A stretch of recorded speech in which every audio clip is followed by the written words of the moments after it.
webinar we will be recording. My name is Christina Roeder, and I am the Event Services Manager with Student Centers. It is my pleasure to serve as your moderator today for our UL Supervision Collective program called Words of the Wise, The Worth of Well-Being from Associate Deans. Before I introduce our panel, we do have a brief poll for our attendees. We'd like to know if and how you feel supported in your workplace environment. The polling results are anonymous, and we do appreciate your participation. Christy Michaels, who many of you may know is the Employee Relations Coordinator with Career Services.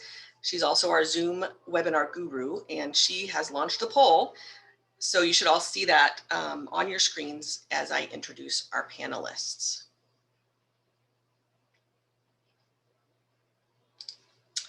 I do want to let you know that detailed bios of all of our panelists are available on our committee website, which we will share at the end of the program, but I would like to start with a few words about each of our panelists today. Dr. Rachel Wernicke is Associate Dean and Chief Mental Health Officer. She is a clinical psychologist. Rachel completed her doctoral degree in psychology at American University and her clinical training at Massachusetts General Hospital, Harvard Medical School. She has worked in higher education mental health for more than 15 years, serving as a staff psychologist and faculty instructor, and in various leadership roles. Her areas of clinical expertise include college student mental health, anxiety disorder treatment, and trauma. At Mason, among the many initiatives she champions are the implementation of a public health approach to suicide prevention and increasing access to inclusive mental health services to underserved populations. Welcome, Rachel. Next, Dr. Creston Lynch is an Associate Dean for University Life. He works directly with the Center for Culture, Equity, and Empowerment, the Women and Gender Studies Center, University Life Faculty Fellows Program, and Coalition Building and Diversity Education. He's also an adjunct instructor in the higher education program at Mason. Creston's experience includes diversity and social justice programs and initiatives, fraternity and sorority life, leadership and civic engagement, and Title IX coordinator responsibilities. If I'm not mistaken, his educational and professional experiences have spanned no less than 6 states, from Tennessee to Texas, Alabama, Kentucky, South Carolina, and now Virginia. Creston holds a certificate of advanced graduate studies in organizational dynamics, and he earned a PhD in higher education administration from the University of North Texas. Dr. Sally Sagan Lorenzen, is the Associate Dean in University Life in her 10th year at Mason. Sally earned a doctorate in higher education from the George Washington University and has engaged in research centered on student alcohol and drug use and student transitions to college. Sally is an adjunct faculty member at George Mason and George Washington Universities. Prior to Mason, her experience includes work in student activities, student government and organizations, residence life, or recreation and fitness and wellness programs. During her career at Mason, Sally has worked to support student success in new student programs, family programs, contemporary student services, coaching and advising, and student conduct. Last but not least, Louis E. Forrest II is an Associate Dean for University Life, and he supervises 3 units, Mason Recreation, International, I might have that wrong. I have International Programs and Services, yes, and the Early Identification Program, excellent. He serves and leads several campus-wide committees and initiatives, many of which are specific to well-being and student engagement. He is a Mason alum, receiving his Bachelor's of Arts degree in English with a minor in African American Studies and a master's degree in K-12 Counseling and Development.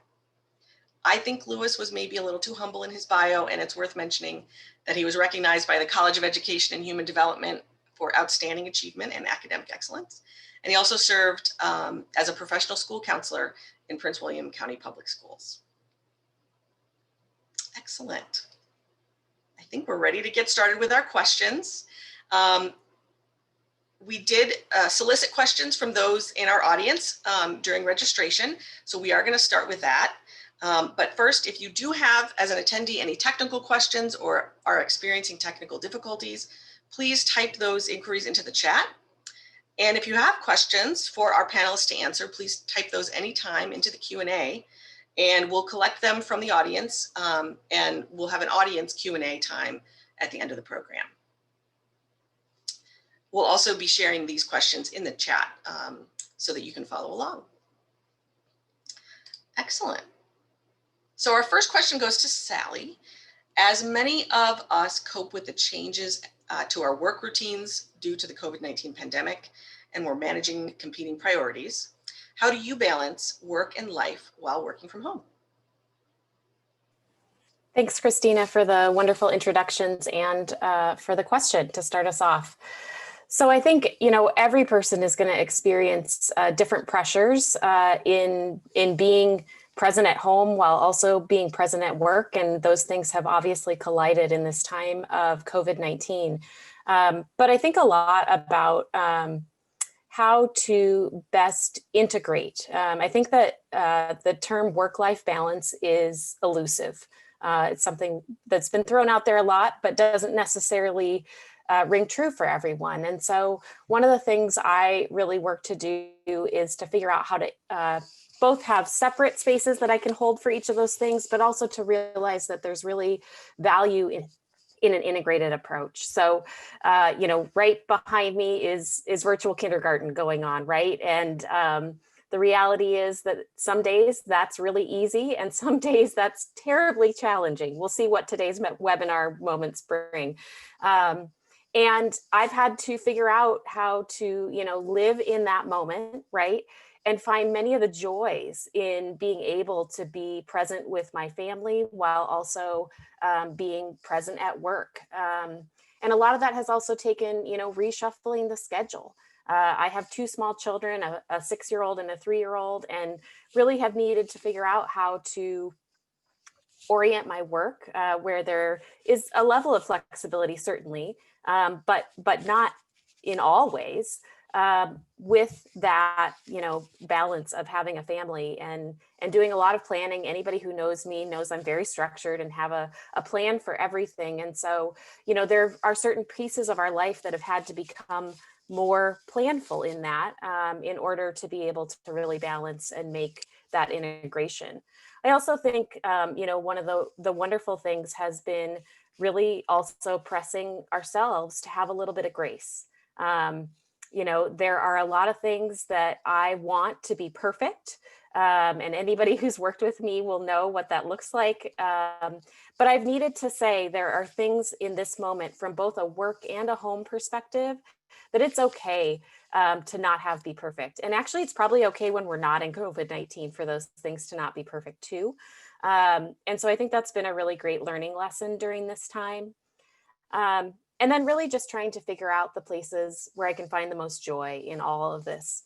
This has been a really, crazy time in the world, for a variety of reasons, COVID-19 being one of them, but multiple things that are going on in our nation and our world. And so finding those moments of joy, whether it's, I literally just texted Rose a few minutes before this started, a video of my son doing a crazy dance behind me on a video call to What Does the Fox Say? Because that was what his break for school was today, right? Like, we've got to find the moments of joy in all of this. And I think that's certainly something that keeps me centered.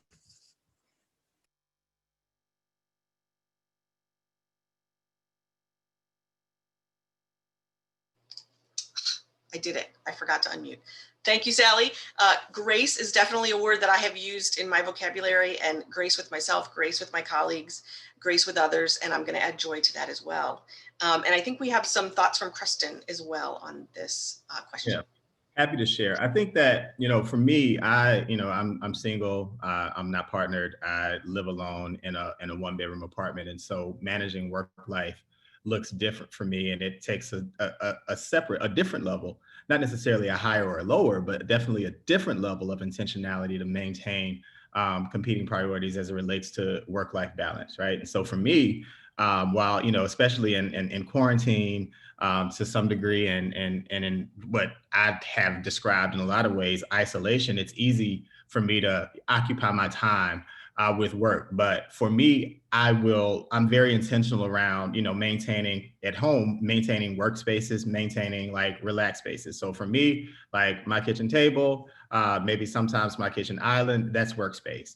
When I'm on my couch, that's not workspace. Now I might do work from my couch, but that's when I'm considering working from home, right? So when I go to the couch, I'm not at work. But when I'm here, when I'm at my kitchen table, like I rarely eat at my kitchen table now because this is workspace.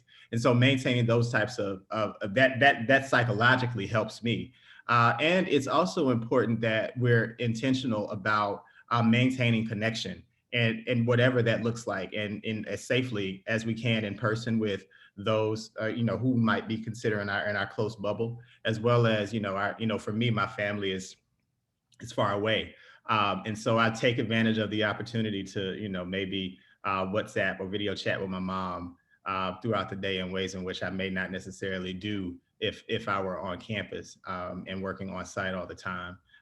And also being intentional about taking advantage of that. I think, the thoughts that Sally shared about taking advantage and being in the moment. Like now I'm able to Zoom into my mother's doctor's appointments in ways in which I wasn't necessarily able to do that. And so, I could, there have been times where I've left a meeting right here that, at Mason and zoomed into Memphis for my mother's doctor's appointment and been able to kind of, get to know my mother's physicians in a way that I haven't before. So those are things that are, those are some things in which that we can take advantage of. And so I don't necessarily have much more to add, but I think that but I will say that it's important for those of us who are not partnered and those of us who are living alone, for those of us who are not from the area and don't necessarily have a lot of family at our fingertips, to be intentional about ways in which we can maintain those connections, because that's very important. Thank you, Creston. I have to agree. Having that space delineated for different activities at home is important. And we've been able to make connections with folks in really new and exciting ways that just wasn't the case a year ago. Excellent. So now we will ask a few questions specific to supervision and managing others. So this question goes to Louis. How do you support the well-being of those around you? And how do you give your team the time and space for self-care? Thank you, Christina, and hi, everybody. I think for me, it's, part of it is getting to know folks in relationship a bit and getting to understand what works best for individuals, right? What works best for me might not work best for someone else. And so some of that is getting to understand that and doing my best to model. Some days are better than others. I often get reminders about also taking care of myself, but I think as you get to learn other people and share in some practices that are about well-being, that work for you and that work for them, that maybe you can get to a point where, the managing part, right, is about the job, but it's also about that relationship and getting to understand, sometimes someone might need a walk. Sometimes, someone might need a break or an encouragement to go take your lunch or, go, now we're in this environment, right? The screen time, let's call instead of being on Zoom, so when I look at the folks around me, I think I've done a pretty good job of building those relationships and understanding how to encourage or how to also bring folks in so they understand and see how I really prioritize well-being as something that's important. But again, folks have to take some responsibility for that for themselves and figure out exactly, what works best. And even maybe trying some things that they haven't tried before. I think this whole COVID environment has forced us to maybe do some things that we didn't do while we were in person. That can be of value. I know, I've tried a few things that have helped me kind of cope, during this time. But it is important to me that well-being isn't just sort of this thing on a hill, but we all need pieces of it that make sense for each other, particularly in this environment. And hopefully some of those things stick, right? I mean, that's the thing. The consistency is sometimes the hard part. And so if some things stick and then we could share it with other people and sort of have that multiplier about what's beneficial and what works. I think that's part of the growth of it and how we can manage in that. So that would be my response to that. Thank you, Lewis. And I think we have Sally with also some thoughts on this. Sure. So one of the things I really think about when helping my team to embrace well-being, and Lewis talked well about, everyone has something different, right? That helps them establish and accomplish that sense of well-being. I always talk about that everybody's got their baby, right? It might not be a physical baby. It may be, but that thing that needs to be present in your life to bring that level of balance and integration. For a long time for me, writing my dissertation, as painful as some people might see that as, was actually my baby. Like that's what I was thriving in, that environment of that challenge and being in classes. Preston's laughing as he, has just more recently finished, and I think probably has the flashbacks of that. But really there was a lot of energy that I could use in a different way that brought me meaning and purpose. And so with my team, identifying with them that does look different for every person.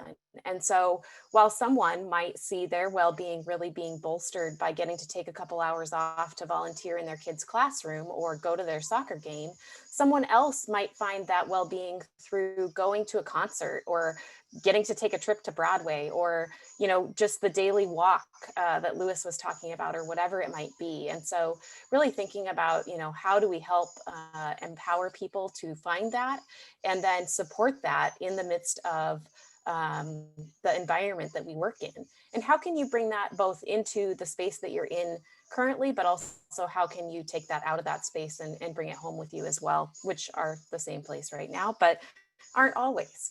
The other thing that I've done that I've gained some really good insights from is, and I did this first when I left an institution prior to Mason, is 6 months after I left, I actually called, because I had good connections with all the people that had worked for me. And I asked them a series of questions, but one of the questions I asked them about was, what did I do in my supervision that really promoted you feeling supported and that you could, take care of yourself in the midst of it and had care from me? And what were the things I did that detracted from that? And one of the things that they identified for me that detracted was when they got emails. At the time, we weren't texting as much 10 years ago, right? We were, but it often took, pushing a button 3 times to get a letter. But when I got an email from you at 10 o'clock at night, or at, really, if it's me, if people know me, 4 o'clock in the morning, it made me feel like I should be working. I'm a morning person. I know I saw that reaction, but I'm a morning person. Right. And that pressure it put on me really detracted from my ability to feel like I was in control of my schedule outside of the normal business day. And so that's something I'm not perfect at, but is a pattern I've tried to change in myself that really, people were able to express was putting pressure on them in negative ways. And then, similarly was able to learn the things that had really positively influenced them. And sometimes those things are hard to say to your supervisor when you're working together. So taking that time, certainly when you are working together, to ask those questions, but also taking that time after you're not working with someone anymore to let them give you that true feedback and help to change as a supervisor how you approach it. Excellent. What I got from both of those answers is that it is an individual thing, right? And I think as an employee, you have to be comfortable saying what does work for you, but also what doesn't work for you, and to see if your manager if you can express that to your manager. But I definitely see that as an individual choice, and you kind of have to be brave too, right? To try something that you've never tried before. Maybe you will find that it works out better. So thank you very much.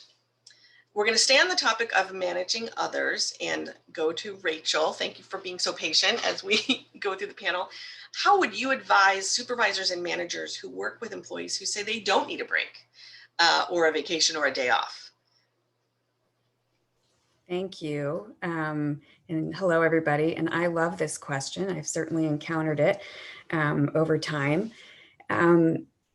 I think it's a really interesting one. Where I typically start is with a conversation so that I can understand what the concerns are and because they can be different for different people, right? So possibly it's a worry about a specific project or a specific responsibility. And I can engage in some problem solving with my employee in order so that we can help relieve the stress. You know, is delegation possible? And is that maybe a skill set that they're working on, right? Or can we right size the urgency? And maybe it's okay if a project goes undone for a little while. So that's one approach. But I also think that when there are certain beliefs about what it means to take time off that we can talk about, I think that's really interesting. And you know, we develop those beliefs through, you know, our exposure to cultural norms, to how our family related to this, you know, to prior work experiences. And conversations around that, I think, can be really helpful. And so one of the first things I do, even if somebody's expressing maybe a belief that is inconsistent with how I think about it, you know, I do try to empathize with it because it comes from somewhere, it comes from their experiences. And so that's a starting point. But then trying to see, let's just say if the belief is maybe a negative judgment about taking time off, maybe a worry that somebody might be seen as not a hard worker, that they've got a poor work ethic, working with them to see if there might be other perspectives that could be more helpful. And sometimes I have to articulate, you know, what are the explicit values of where we work now? You know, the fact that well-being is an explicit value of this division and this university is important. And that's not always true at a workplace. So just being able to have that be in the context, but also addressing, you know, what it means if we don't take a break. You know, does that actually lead to more productivity? Typically it doesn't. We have to give our brains and our bodies a break. Otherwise we're going to burn out. We tend to not make great decisions when we just plow through and we don't give ourselves a break. It's hard to regulate our emotions. And so we may end up saying some things that we don't mean, and it can be hard to be empathic with others. So there's really kind of an imperative.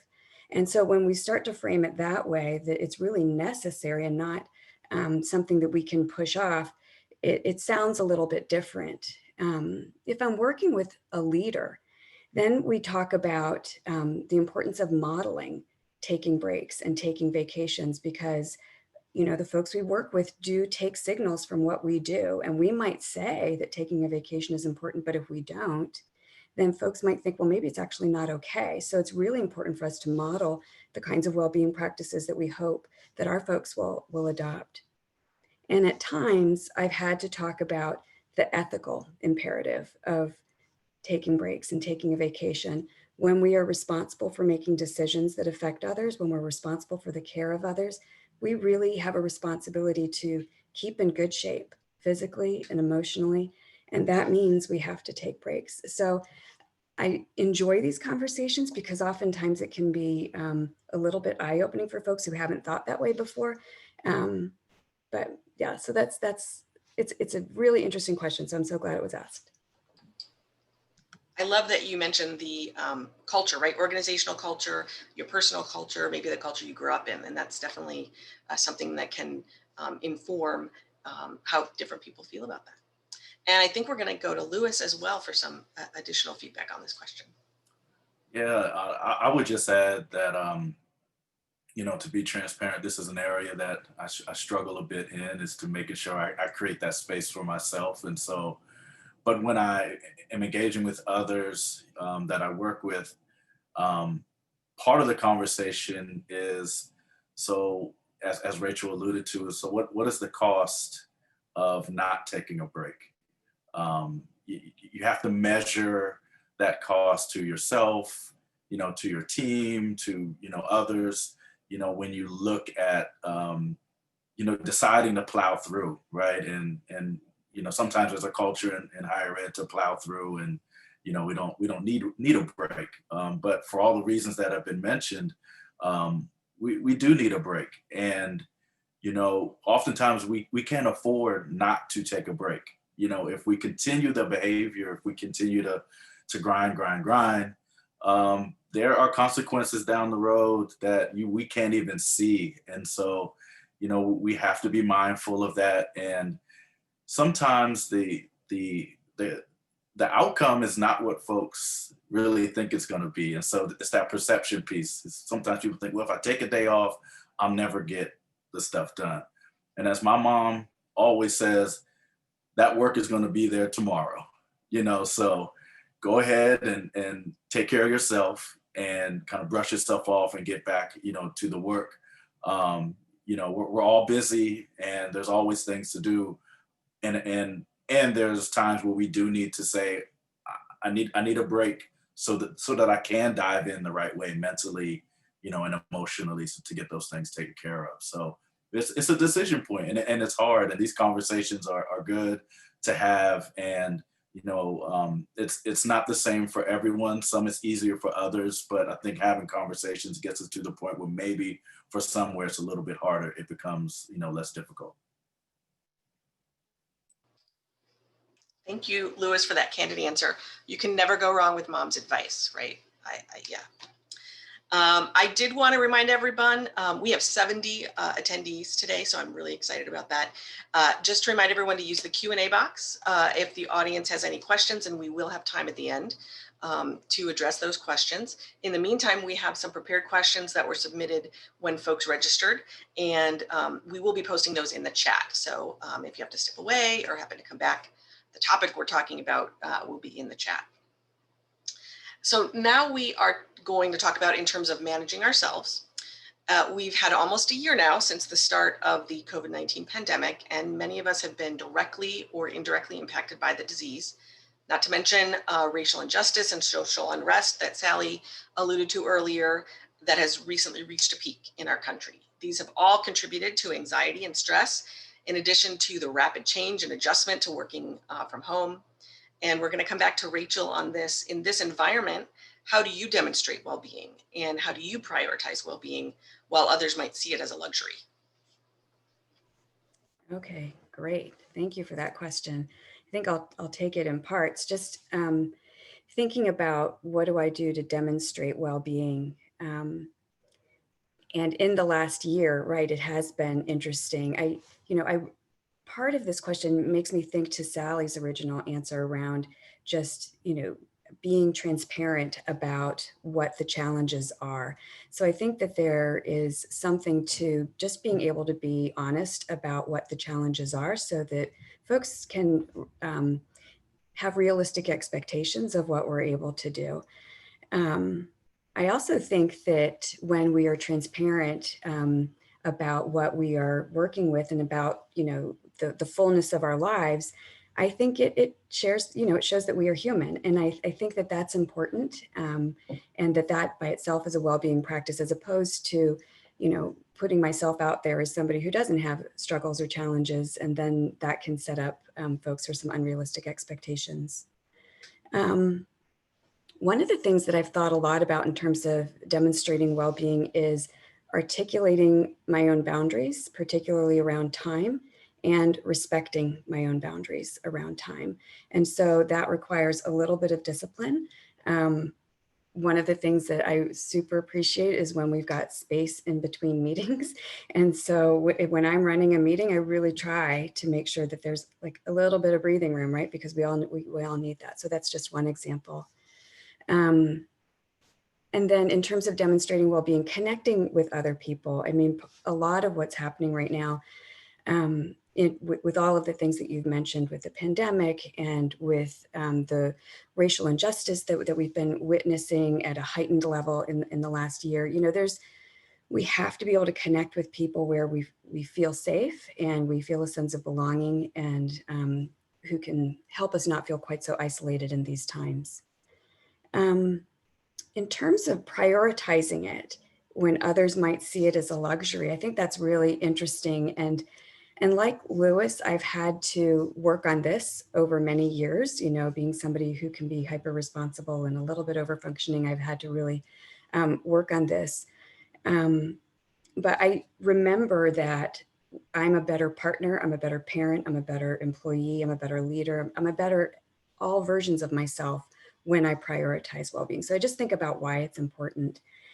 And what I feel lucky about here is that I'm not really exposed to, so many folks who think that well-being is a luxury. I work with a lot of folks who see it as a necessity. And so I appreciate that, but I have at times been exposed to that. And what I've had to work on is just not buying into that you know, because when somebody gives you that message, you can start to internalize it as a sort of pressure that you have to give into. And I just have found that it helps me to hold true to my own values and to not let that sort of judgment impact me so much personally. Thank you so much for that, Rachel. That's a lot of thought-provoking ideas there. And I think Kristen is going to share some perspectives on this question as well.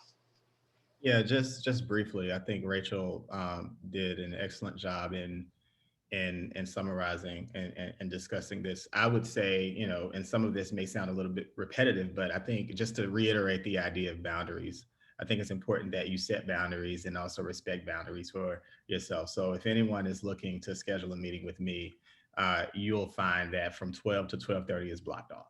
That doesn't mean I don't meet from 12 to 12:30 because sometimes they get usurped. It just does. But at the same time, you'll at least see from 12 to 12:30 is blocked off because I know that the world is a better place and I am a better person if I've had a chance to eat some lunch. So I want to give myself an opportunity to do that as much as I can. That's one thing. And I'm also thinking about what Rachel said around scheduling time in between meetings. A friend and colleague, Laura Osteen at Tulane, when we were having this conversation in my higher education capstone, she talked about the breaks that we used to have in between meetings from walking from building to building. And so what she does, and this isn't always possible, but it's a good attempt, is to schedule, you know, try to at least schedule 10 to 15 minutes between your meetings. If your meetings are set for an hour, do your best to reduce them to 45 minutes, right? So that you'll have like at least 15 minutes to kind of get up, walk around, take a quick walk around the block to kind of, I guess you can say, imitate that well-being that we would get just from walking across campus. I think it is important for us, and we've talked about this as well, to prioritize our own well-being and to show up as humans, and understanding that we're not linear beings. Be honest and have conversations with our colleagues about some of the things that we might be dealing with, if we feel so comfortable, because the reality is a lot of times they'll show up. I'll remember back in either late October, early November, there was a meeting that I just wasn't mentally there, and Sally texted me, was like, "Are you good?" And the reality is I was not.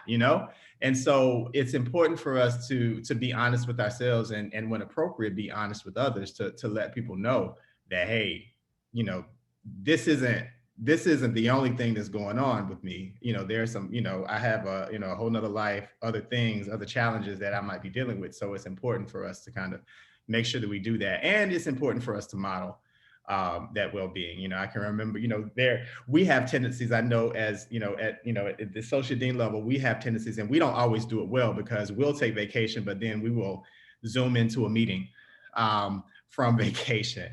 And I've been guilty of doing that. I know that, I'm not gonna call anybody else out, but they have to. But it's important for us, to be mindful of that, because, I was having a conversation with somebody on my team. I'm like, yeah, I'm going here, but I'm still gonna come to this meeting. They were like, Preston, you're gonna do that? Does that mean that you're gonna be expecting me to do that? And I'm like, no. So we have to realize that we have to, that high expectations, that high support, that polarities that we navigate, we have to make sure that we are demonstrating what it is that we expect, not only when it comes to the work, but when it comes to the well-being as well. That is an excellent answer. And I wanted to take a moment to plug this time between meetings. I am myself also a huge advocate of starting and ending meetings not at the top of the hour. And I have to give credit to Rebecca McQuarrie, who is the sort of chair of our supervision collective. She has embraced that. And so when we meet as a collective, our meeting starts at 15 after. So it may still be an hour-long meeting, but it kind of forces that extra break in there when you have other meetings back to back. So that's my little plug for ULife, to embrace that as maybe a new piece of our organizational culture. And Creston, you really got to this that many of us are used to advocating for students, for family members, community members, but maybe not so great at advocating for ourselves. And I feel like you gave us this example. Is there anything else you wanted to say about, advocating for yourself? How do you tell your supervisor, that you are having a tough time without that sort of negatively impacting, your performance? Yeah, and to be quite honest, that depends on the supervisor.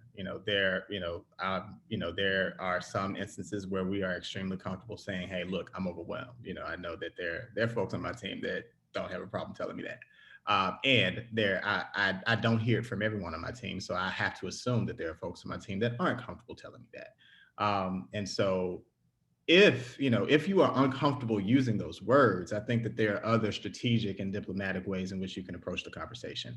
One is, let's have a conversation about expectations and priorities, or can we have a conversation about expectations and priorities? Here are all the things that I have going on. Can you talk to me about what, in your mind, now you're talking to your supervisor, in your mind, what are you seeing as the higher priorities? What are the things that must be accomplished? What are the things that must be attended to? What are the things that need to be attended to, but are not necessarily as high of a priority? And what are some of the things that we might be able to wait on? Because here are all the things that I'm dealing with. And so if you frame the conversation in that of, here are all the things that I'm working on, let's have a conversation about priorities. So then you're telling them everything that you're working on, right? And you're giving them the opportunity to understand the ways in which you are attempting to navigate that, but you're also giving them the opportunity to be willing participants in how you navigate it. And so you haven't necessarily used the words, "I'm overwhelmed," but you have said, "I'm just curious as to what's important," because there's a lot going on. And I also would have to say, because we want to be helpful, and that's a harder conversation to have, because it's harder when you see your supervisor is overwhelmed and they are struggling through it. Sometimes it's harder for us to get to the point to say, well, I'm overwhelmed too, because it's like we're both overwhelmed and you're feeling the need or the want to kind of ease some of the pressure that they might be feeling. And so it's important to be honest in that space and to have those conversations and to work on building a relationship to where you can have those conversations if you can. And if you can't, I think it's just important to go back to the priority conversation. And I recognize that that's a nuanced approach, and it's not always an easy prescription. But at the same time, I hope that those are some things that could at least get us going in that direction. That's actually really excellent advice, because going back to those expectations and priorities, that's something that we talk about in other programs that the Supervision Collective has put on. And I'm wondering if Rachel wanted to add anything to the answer? Sure. I don't have a lot to add, Kristen. I loved your answer there. I think I will just echo a couple of things, which is that I agree, it depends on the supervisor, and the importance of developing a trusting relationship, so that when you are experiencing a period of overwhelm or challenge, that there's a base there of trust, hopefully, that you can rely on, so that you don't have to worry about they're having a negative impression of you, and you've established a track record of being reliable. And so I think sometimes it's harder when you're new to a position, if there might be feelings of overwhelm, especially from your personal life. So that's harder to bring in when you're new in a position. But the relationship is really important. I love the discussion about expectations and priorities. I think that is super important. Several of us are navigating this right now, having to be in multiple meetings at the same time, which is not possible, always. And so really getting a clear sense of where is it most important for me to be, and how can I get the information or contribute to the other meeting in a way. But just having those conversations up front, I think, is important. And then Kristen alluded to, sometimes it's not always possible to have open conversations with supervisors. And in the past, I've had that experience. You know, and this is where maybe I'm not going directly to my supervisor about the overall picture. I might be going to colleagues and friends for some support around, you know, brainstorming what's the most effective way to approach this. But sometimes asking for an extension on a deadline on a specific task can just alleviate a little bit of pressure, right? And so even if I don't feel comfortable sharing the entire set of challenges I'm experiencing, can I get a little help with one or two things? Has been some strategies I've used. Thank you so much. I also think it's important for both supervisors and employees to understand some folks are very talkative and want to share what's going on with them, and some are just not comfortable doing that. But it's also okay to say, I'd rather not share, but I'm dealing with something personal, or, you know, I have a family illness, or, you know, I apologize, I have a lot of doctor's appointments. You don't have to be very specific, but it's okay to share that. Excellent. So I'm keeping an eye on time here, and our next question is to Lewis, I believe. We've been getting some really great specific actions and tasks and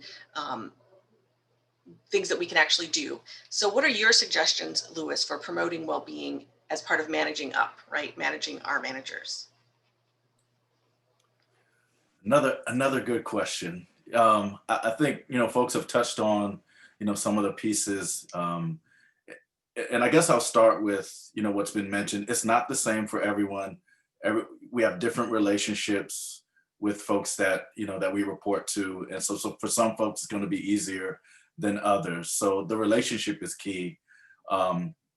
But I think at the center of it for me is you know, someone can't necessarily manage up or share or how well-being should be promoted if they don't understand what well-being means for them. You know, it's really hard to go to someone and say, I need this just because. You know, if you really are intentional about how you take care of yourself, and you know, you can talk about a practice, or you can talk about a routine that you have, or something that you want to suggest. It might be even, we've modeled it here at the beginning of the meeting, the mindful moment, right?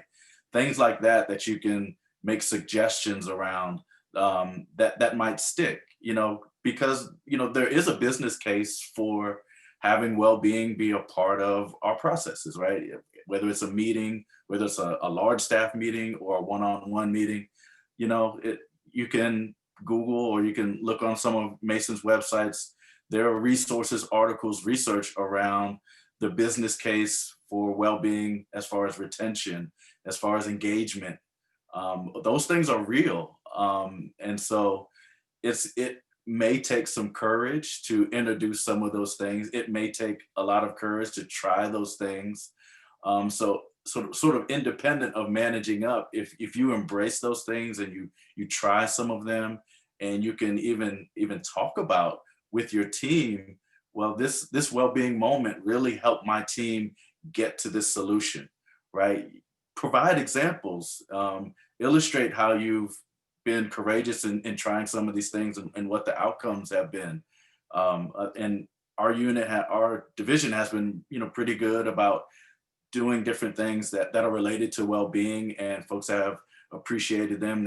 They've tried them, they've seen the impacts of it. So that term, sort of managing up, it takes a level of courage that one may need some support. You may need to practice how you table that conversation, you know, with your supervisor. You may even need to practice about how you bring some well-being practices to a team, because we know some folks are going to be all in, like, this is great, I love this mindful moment, and other folks are just going to, you know, they may not be into it and feel like it, you know, we could do more with let's just get into the agenda, you know. So I think it's about, you know, the practice, the repetition, and even providing some evidence around why these things are useful to, you know, maybe our one-on-one individual time together, or collectively as a team or a unit. You know, bringing some of those kind of hard facts, the research to the table. You know, folks like data, folks like numbers, they like examples of how it's worked in other areas. And so you want to come sometimes prepared for that. And I've talked to some folks, you know, in at our university who have been in situations where they're like, I really love this stuff, but my supervisor is just not for it. And so, there are things you can do for yourself, and you can get some other folks to help you, and then bring some of those tools or evidence, with you to help support the conversation to have it be a little more impactful.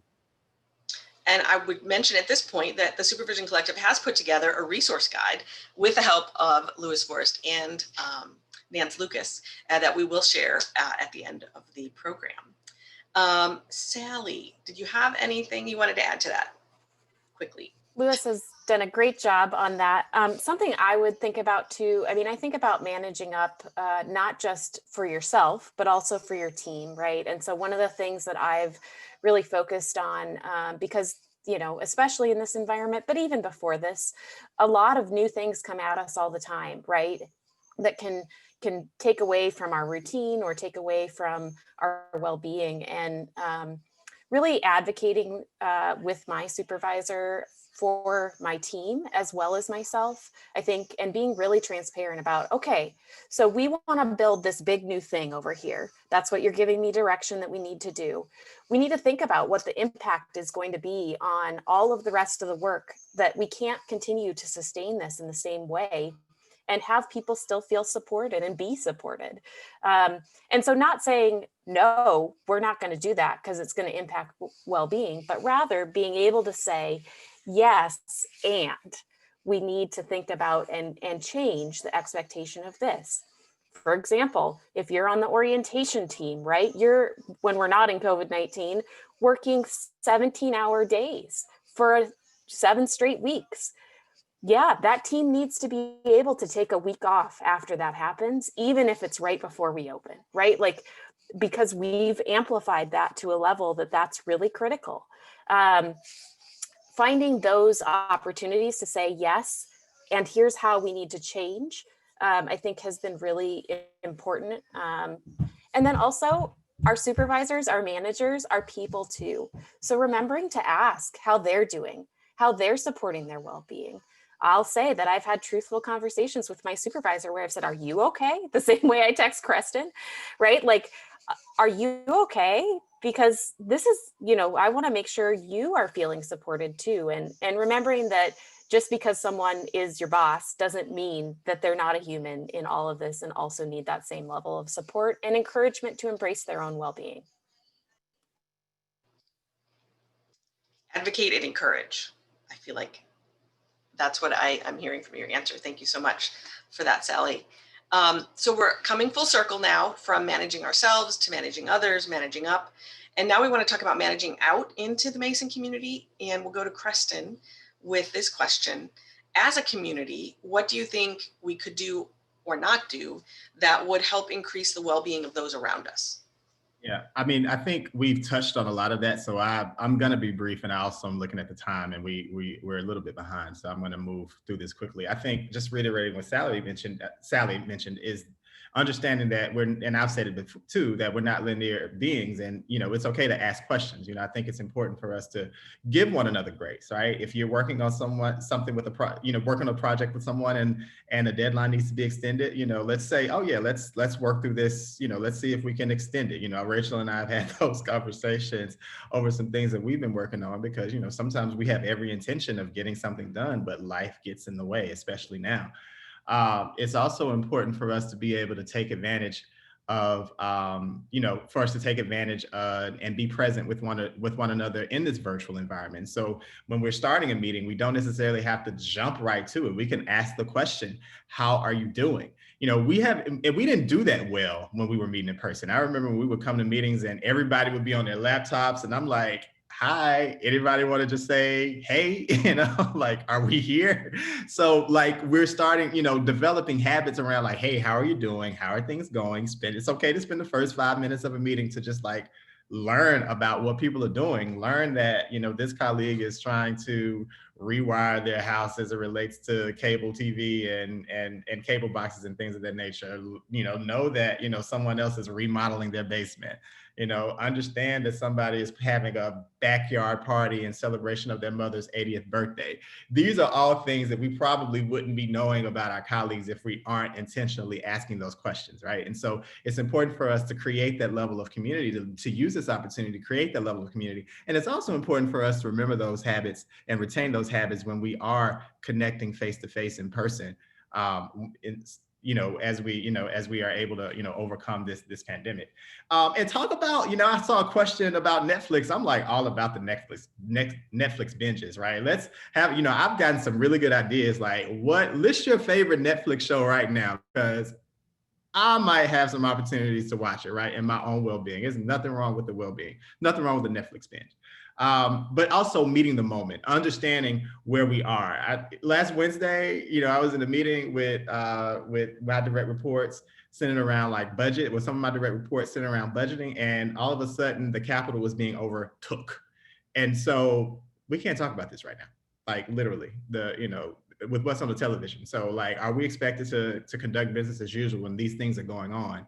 No, right? Rachel and I were conducting a rapid response team meeting in the middle of impeachment debate. Can we talk about this, right? I mean, so let's understand that, in the midst of social unrest, right, we have to meet the moment and understand that we have to be able to address and adjust and where appropriate when, things are going on literally at our doorsteps. Love it. Love Lupin. I heard Lupin was really good. I'm gonna have to check that out. I know. I'm so glad that you said that, because I'm always adding new shows to my list. So excellent. I can't stand it, but I'm sorry, keep going. Louis, did you have some thoughts you wanted to add to kind of wrap up our question section? Yeah, and I'll be brief as well. What we can do is share what's working and be in community with each other, right? Make sure that if journaling is working for me, I don't need to share the contents of it, but let somebody know that is working for me. That's the only way that other folks can know about you and know what might work for them. So that's one thing. And what we shouldn't do as a community is say, well, everybody do yoga. That's going to enhance your well-being. Everybody do this thing or that thing. That's not going to work. We need to help people understand what the menu is and help them find their way into it and figure out what works best so that they can, make some gains in their well-being that's appropriate for themselves. And, there's so much free stuff out there that's good and useful. And the resource guide that you have put together, is going to give folks some good information around that. Outstanding. So we've come to the point where we're going to jump right into audience Q&A, because I know we have a number of questions queued up, and our panelists have shared some really good concrete things that they've done in their own lives and things that we can apply to us. So I am thrilled to pass this off now to a few members of our supervision collective. Snigdha Madaraju is a senior. She's a student in the Tourism and Event Management program. And Julio Diaz, our office manager for University Life Central, also a graduate student in higher ed and student development at Mason.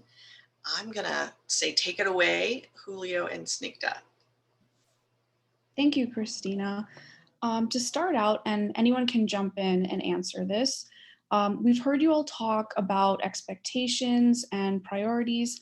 How would you say you can do that when workloads consistently exceed workday hours? And anyone is welcome to answer this.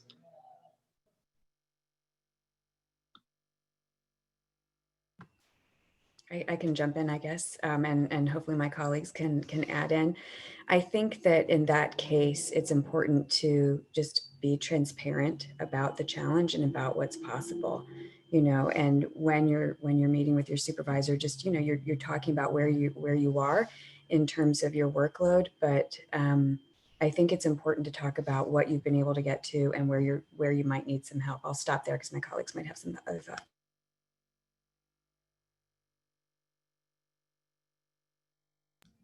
Yeah, I do. I think the workload and the work hours is a reality in this field that we haven't really been able to escape in the 15 years that I've been a professional in this field, and so that is a reality. And I know that as the field evolves, it's something to which we're paying more attention. And so I would say that thinking about what Sally mentioned around the new student and family program staff with orientation, consistently working 17-hour days over the summer, taking the opportunity to take some time when time permits. And sometimes that takes a level of intentionality and it takes a level of strategy. And so, I'm not, we all have different supervisors, so I'm not necessarily going to get into the whole flex time, comp time thing. And that's an important question to ask, right? The reality is there will be some times where we're going to have to work longer than 37.5 hours in a week. I think it's important for us to continue to have the conversation with our supervisors, and it's important for us who are supervisors to have the conversation with our direct reports, and strategically identifying time that they can take off where there is as close to a balance that we can find. I don't know. I don't necessarily have a magic wand that says, oh, all this work is going to be able to be done in 37.5 hours. That wasn't really possible before the pandemic. And so I don't necessarily know if I can sell that dream, but I can, encourage you to think about, finding places and spaces where you can take time off without recording the time off. So if you're, I can remember there was a time when I was literally, this was before the pandemic, I was, having to do some work on vacation because there was some things that were pressing. And when I got back, my supervisor said, look, don't take that day because you might have been out, but you were not out. And so think about ways in which you can kind of do that. And that's an ongoing communication and conversation with your supervisor.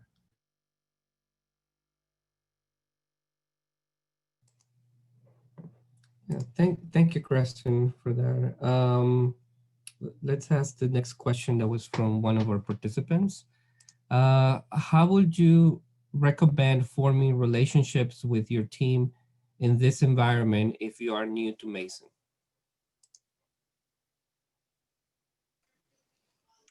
I can start. So one of the things that I have encouraged certainly among my teams to do and to think about as people start, and this is really good for anybody starting in a new position, even if you're at the same organization, is to think about your first 200 cups of coffee or tea or whatever your caffeinated or non-caffeinated healthy beverage is of your choice. Who are you going to have those with? And what's your goal in doing so? Because oftentimes we ask people all the time in interviews, like, what are you going to do in your first 90 days, right? And we set these probably, high bars for how quickly you can acclimate to a place. But the reality is that you need relationships to get this job done. All of us do. And so by building those, it's a lot easier to do that, I think, sometimes when we're in person, right? Because you can literally meet somebody at the Starbucks or the tea or Dunkin' or wherever you choose. But in this space, it's still really important to do that. When I have new staff starting, I make sure, and Rebecca, who's been mentioned a few times, was literally skimming this yesterday, right? That I get time with them. I might not get to interview everybody who gets hired onto my team. That's been one of the realities of moving into a role like this, is that I don't get to meet all the people we hire before we hire them. But they're part of my team. And so I want to get to know them. And so also I think as supervisors, really modeling that you cultivate those relationships is important as well. But really thinking about who are the first 200 people or 200 cups of coffee. Maybe they're with multiple people, or maybe you're having more than one cup of coffee with someone that I'm going to spend time with, and setting yourself up for one person a day, and really, starting that off on the right foot. And I'll add a little bit. And I think we spend so much time in meetings, and we've talked about it before.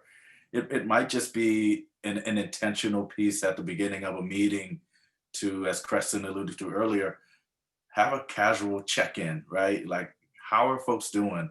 Or go around the room and like we did in the chat, what's your favorite Netflix? Or what did you do this weekend? And then that may grow out of a meeting invite to have a virtual coffee or, have a virtual time together, so it's about, finding those moments and sneaking those in, because they're gonna make, for the long-term relationship, a lot better if you take just a little time to have a glimpse into, invite somebody into your space or spend some time with them. Certainly, definitely, that always keeps us connected. Moving on to the next question. Can anyone please share how your identities contribute to your well-being? So whether that be gender, race, age, parenting roles, anything like that.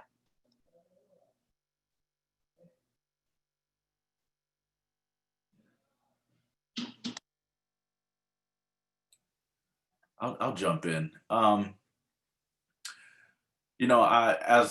As a Black man, that identity is front and center.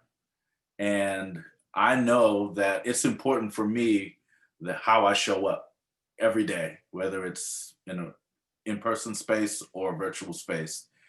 And so with that in mind, I got to take care of myself, right? I have to, make sure that I have my morning practices. I have a family, and so I have to attend to my family. And so I have to be mindful of those things, and I have a job, right? And so I know it's important for me, as a, as a father, as a Black man, and all the other identities that I show up well. And ultimately that's my responsibility. So I have to figure that out. And when my cup is a little low, I need to figure out how to fill it or surround myself with folks that'll be my cheerleaders and fill me up a little bit, and just be mindful of those things day to day. It takes more energy, right, to do that, but in a leadership position, inside my home and out and on this job, I have to attend to those things. And as I mentioned earlier, there is a cost to not attending to those things, and so I have to measure those, figure out what works best for me, and you know, make sure that I give myself a little grace when I don't meet the mark, and always be attending to how to fill my cup, so that I can show up well, have the right energy, and be productive in my job and in my family.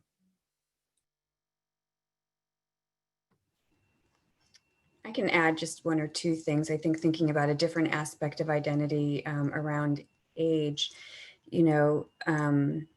that as I've gotten older, obviously my parents who are alive have gotten older. And so there are some challenges around taking care of them if they're not doing well at the same time that I'm a parent. And, and then, I've got folks at work who have expectations and needs.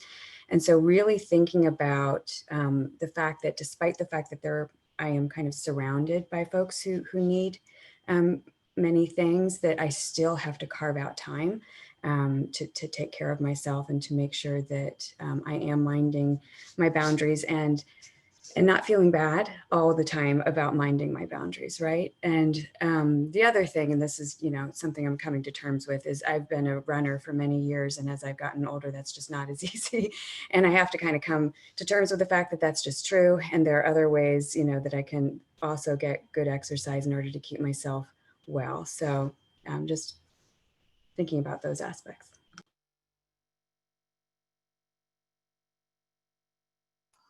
I think, I led with virtual kindergarten behind me as a parent and as a woman in a leadership role. I think, certainly it can feel like there's a lot to balance. One of the things I found myself early on doing was apologizing for my children in the background. And then I heard somebody else do it. And I thought, why are you apologizing? And I realized I do it myself. And so it was really important to me to stop apologizing. But in cabinet just the other day, my child sat in tears in my lap during a meeting where we discussed really serious things. And in that moment, like, I had to be in that meeting and somehow tuned in, but I also really needed to be there for my child. And so giving myself that permission and modeling it. showing up in divisional meetings and being okay that my kids are on the screen has been really important for my own well-being. And I hope also gives others the permission and the grace to be able to know that it's okay that we're living in this moment that can feel out of balance oftentimes. But then also to realize that impacts others who don't have kids, right? I have colleagues who've been incredibly tolerant of the fact that my 6-year-old wants to show them his Lego creations every time we come on a call. And some of them are more tolerant than others, and that's okay. And that others might have different identities that are coming salient that are just as important for their well-being. So I think that's just a consideration that I've had.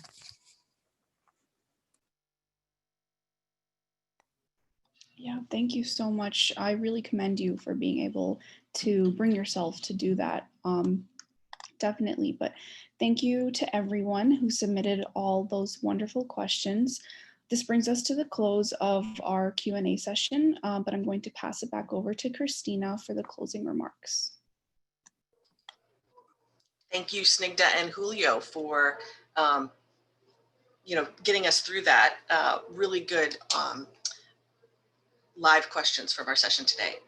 I want to say on behalf of the UL Supervision Collective that we would love to have your feedback in the form of an assessment, which can be accessed through the QR code currently on the screen, or we will be posting the link in the chat.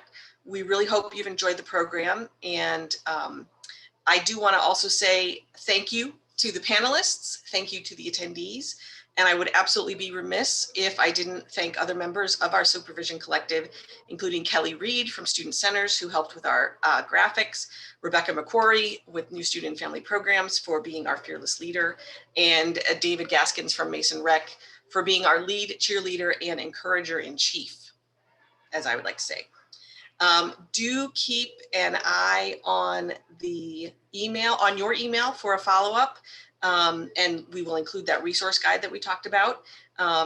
We will get that to you by Tuesday, January 19th.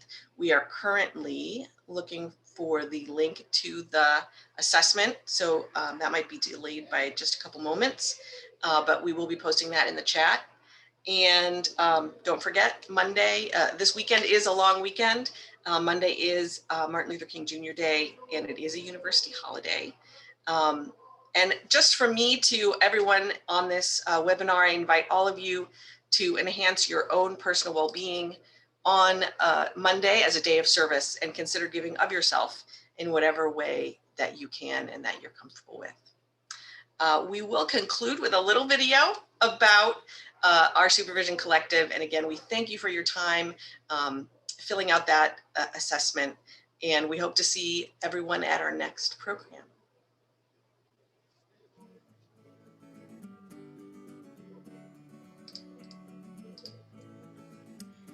University Life Supervision Collective provides an opportunity for University Life professionals to engage in discussion around the topic of supervision of students, graduate students, and professional staff members.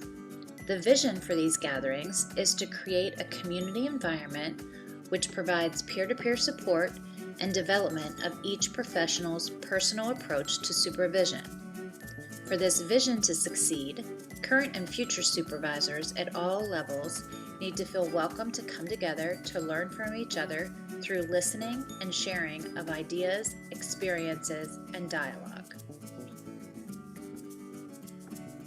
Some of our past programs include Strengthen Your Feedback, Supervision Panel, Lunch and Learns, Evaluation Cycle, A Year in the Life of a Supervisor, and so much more. This is me, Amy Snyder, and I have the pleasure of working with the following committee members. Rebecca McCrory from New Student and Family Programs, who serves as the chair. Christy Michaels from University Career Services. David Gaskins from Mason Recreation. Julio Diaz from University Life Central. Kelly Reed from Student Centers. Christina Roeder from Student Centers. Megan Millette from Housing and Residence Life, Sasha Tufani from Housing and Residence Life, and Tracy Watson from University Career Services. If you are interested in what our committee is working on and would like to get involved, please contact Rebecca McCrory, our chair, at rstauffa@gmu.edu. We would love to have you. Thank you so much for attending today's program, and we hope to see you again soon.